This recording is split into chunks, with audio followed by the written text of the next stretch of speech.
ദിവസമുണ്ടായ അക്രമ സംഭവങ്ങൾ സിപിഎമ്മിന് തിരിച്ചടിയാകുമെന്നൊരു ചിന്തയിൽ നിന്നാണ് ഇപ്പോൾ കൂടുതൽ പ്രക്ഷോഭവുമായി മുന്നോട്ട് പോകാനുള്ള നീക്കം ഇടതുമുന്നണിയുടെ ഭാഗത്തു നിന്നും വരുന്നത്. കാരണം വലിയ രീതിയിലുള്ള ആക്രമണം സംസ്ഥാനത്ത് ഒട്ടും കേട്ടുകേൾവിയില്ലാത്ത രീതിയിലായിരുന്നു കഴിഞ്ഞ ദിവസം ഇഡി ഉദ്യോഗസ്ഥരെ പ്രതിപക്ഷ നേതാവിന്റെ വീടിന് മുൻപിൽ വെച്ച് വലിയ രീതിയിൽ ആക്രമിക്കുകയും വാഹനത്തിന് കേടുപാട് വരുത്തുകയും ചെയ്തത്.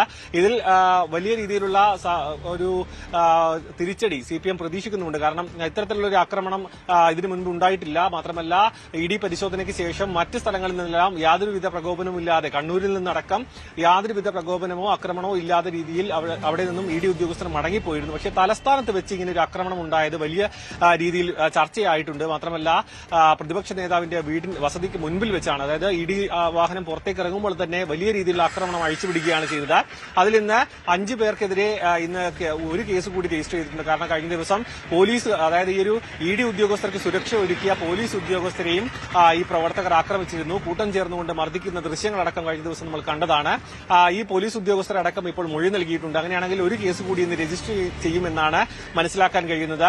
മാത്രമല്ല കേന്ദ്ര ഇന്റലിജൻസ് ബ്യൂറോവും ഒപ്പം ആഭ്യന്തര മന്ത്രാലയവും ഇക്കാര്യത്തിൽ വിശദമായ റിപ്പോർട്ട് തേടിയിട്ടുണ്ട്. കഴിഞ്ഞ ദിവസം സിറ്റി പോലീസ് കമ്മീഷൻ അവധിയായിരുന്നു. മാത്രമല്ല ഈ ഒരു കാര്യത്തിന്റെ ഒരു ചുമതല, അല്ലെങ്കിൽ ക്രമസമാധാന ചുമതല ഏൽപ്പിച്ചിരുന്നത് റേഞ്ച് ഡിജി ആയിരുന്നു. ആ ഒരു ഉദ്യോഗസ്ഥൻ, അതായത് അധികം പരിചയസമ്പത്തുള്ള ഒരു ഉദ്യോഗസ്ഥനെ അല്ല ഇത്രയും വലിയൊരു സംഭവം നടക്കുമ്പോൾ ക്രമസമാധാന ചുമതല ഏൽപ്പിച്ചത് എന്ന കാര്യത്തിൽ വലിയൊരു വിമർശനവും പോലീസിന്റെ ഭാഗത്തുനിന്ന് പോലീസിനെതിരെ ഉയരുന്നുണ്ട്.